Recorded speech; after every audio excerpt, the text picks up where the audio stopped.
Sur la première à 7h37, c'est un dossier tout à fait polémique dans le Conseil national s'empare ce matin, dossier qui risque bien de fragiliser encore nos rapports avec nos voisins français, celui de la Convention sur les successions, on en parlait à l'instant. C'est la France qui a décidé de rompre l'ancienne convention en vigueur depuis 60 ans.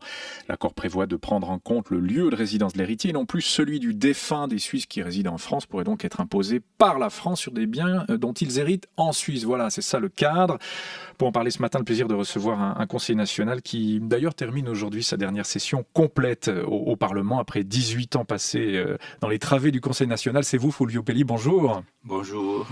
Conseil national PLR, vous étiez président du parti de 2005 à 2012. On va parler des successions et d'autres sujets d'ailleurs avec la France, mais peut-être alors que c'est votre dernier jour, dernière session complète sous la coupole, quel est votre sentiment aujourd'hui en cette heure-là, à 7h37 du matin? Bon, vous savez, une des inconvénients d'être à Berne, c'est celui d'être ici à 7h20 du matin pour parler avec tout le monde. Vous n'êtes pas un lève-tôt, Fulvio Pelli.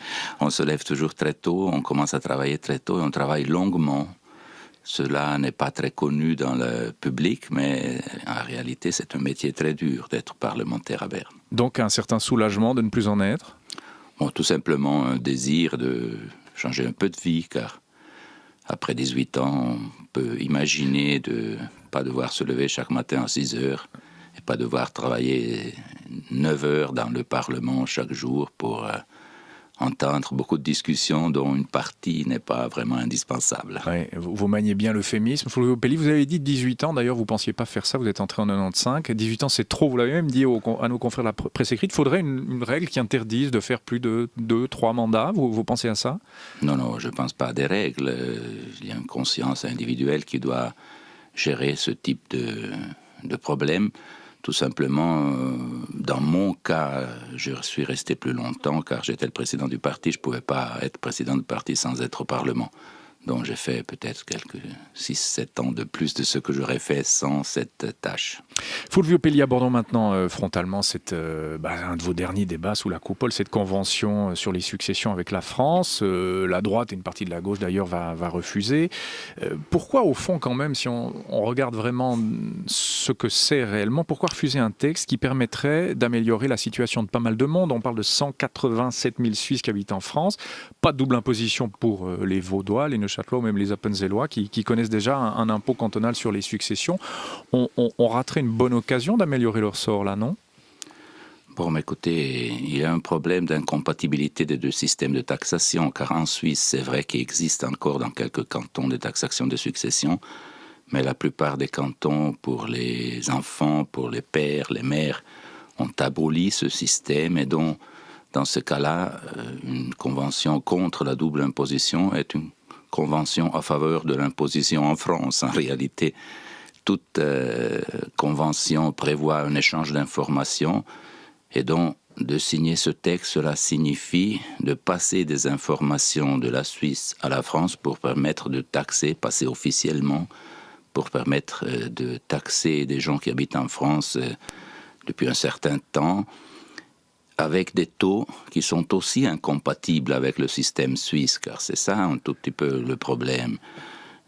Nous, en Suisse, on ne veut pas participer à un système de taxation français qui, au moment de la mort du père, de la mère, quelquefois impose même de vendre des immeubles pour pouvoir payer les impôts. C'est ce type d'agressivité fiscale qui le problème auquel on ne veut pas donner un coup de main. Agressivité, vous employez le mot à dessein, Fulvio Pelli, les Français sont agressifs en la matière, selon vous? Eh oui, les pays autour de nous sont beaucoup plus agressifs que la Suisse. Il y a une culture différente. Les Suisses payent leurs impôts car les impôts sont modérés. Et autour de nous, il n'y a que des États avec des finances pas plus sous contrôle ou pas sous contrôle qui ne trouvent pas d'autres solutions, comme c'est le cas en Italie, que d'inventer un impôt chaque 3 semaines. Ouais, vous dites agressivité de la part de nos voisins. Cela dit, est-ce que les conséquences d'un rejet ne seraient pas encore pires que l'acceptation de cette convention? La France pourrait imposer les héritiers qui résident sur son territoire sans l'accord de la Suisse. Elle pourrait faire cavalier seule, là aussi. Naturellement, elles peuvent le faire, mais elles doivent récolter des informations sans que la Suisse soit obligée de les donner. Et puis, c'est tout simplement un problème de conscience. Qu'on participe aussi, est-ce qu'on aide la France à se comporter de cette façon. Moi, je pense qu'il y a une limite au-delà de laquelle il ne faut pas collaborer. La position de la ministre Evelyn Widmer-Schlumpf, alors là, les interprétations divergent, on a entendu tous les avis ce matin dans les différents journaux. En refusant, ça la mettrait en difficulté, bras de fer, etc. Et puis d'autres avis qui disent non, au contraire, si la Suisse refuse, ça veut dire qu'on sait montrer les crocs aussi, qu'on sait être ferme, et au contraire, ça nous met en position de force. Vous êtes de quel côté, vous, là ? Plutôt, évidemment, j'imagine, pour la deuxième solution, mais est-ce que c'est vraiment le cas ? Est-ce que vraiment, vous n'allez pas mettre dans l'embarras Mme Widmer-Schlumpf en refusant ça ce matin ?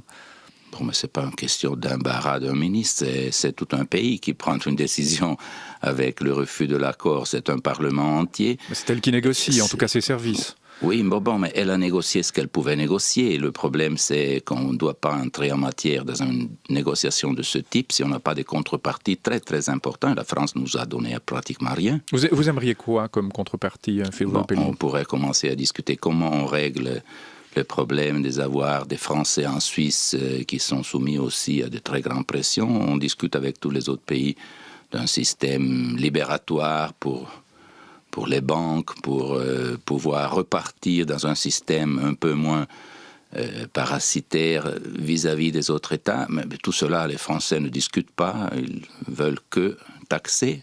Et c'est ça que je pense, c'est un problème de fond.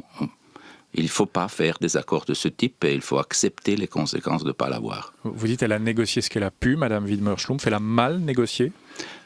Dans ce dossier, avec une Suisse qui n'a pas pratiquement plus que dans très peu de cantons de taxation des successions, la question de fond est est-ce que ça a un sens, sans avoir de contrepartie dans d'autres domaines, de régler un problème de doute de l'imposition qui normalement n'existe pas. Un refus pourrait refroidir nos relations avec la France, peut-être encore plus froides que maintenant. C'est un risque à prendre, Fulvio Pelli ? Je pense que, vous savez, dans le domaine fiscal, on a des problèmes difficiles avec tout le monde. Je ne pense pas que ce refus changera quelque chose. C'est en tout cas un refus. Ils doivent prendre acte et comprendre que la Suisse a des modèles de rapport entre citoyens et fisc qui ne sont pas ceux des pays autour de nous. Et moi, personnellement, je défends ce système dans lequel l'État a confiance dans les citoyens et n'a pas besoin de surtaxer tout le monde et d'avoir des polices fiscales qui s'occupent de découvrir tout ce qui n'est pas déclaré correctement. Vous êtes Tessinois, évidemment. Il y a aussi des négociations fiscales en cours avec l'Italie. Est-ce qu'on peut encore obtenir quelque chose contre l'échange d'informations fiscales alors qu'on a ratifié des standards internationaux qui vont dans cette direction ? Est-ce qu'on négocie pas un peu trop tard là avec l'Italie ? Qu'en pensez-vous, Fulvio Pelli ? Bon, le dossier avec l'Italie est un dossier très compliqué car c'est 6 problèmes différents en même temps. Il y a aussi un problème de régularisation des avoirs des Italiens en Suisse, mais il y a d'autres problèmes. L'accord de double imposition est très vieux, est très mal appliqué. Il y a un problème de frontaliers, de taxation des frontaliers. On a des problèmes de liste noire. Alors, c'est beaucoup de problèmes. Et de l'autre côté, on a un gouvernement qui existe et n'existe pas à dépendance de qu'est-ce qui se passe chaque 6 mois. Il existe plutôt assez concrètement, là, non, le gouvernement italien ? Maintenant, il existe. Mais on a le risque de négocier quelque chose et d'avoir dans 6 mois un autre gouvernement, peut-être avec les mêmes majorités, mais avec d'autres personnes qui ne sont plus d'accord de négocier. Le nouveau chef du Parti démocrate en Italie a dit qu'il ne veut pas négocier avec la Suisse, alors qu'est-ce qu'on fait ? On essaye d'avoir une solution dans les 3-4 prochains mois et puis ça change le gouvernement, il ne ratifie pas. Alors, c'est vraiment très difficile avec l'Italie car c'est un pays instable avec des situations très très difficiles. Est-ce qu'un jour l'Italie va cesser de mettre les entreprises qui commercent avec la Suisse sur ces fameuses listes noires ? Est-ce que ce procédé va cesser selon vous ?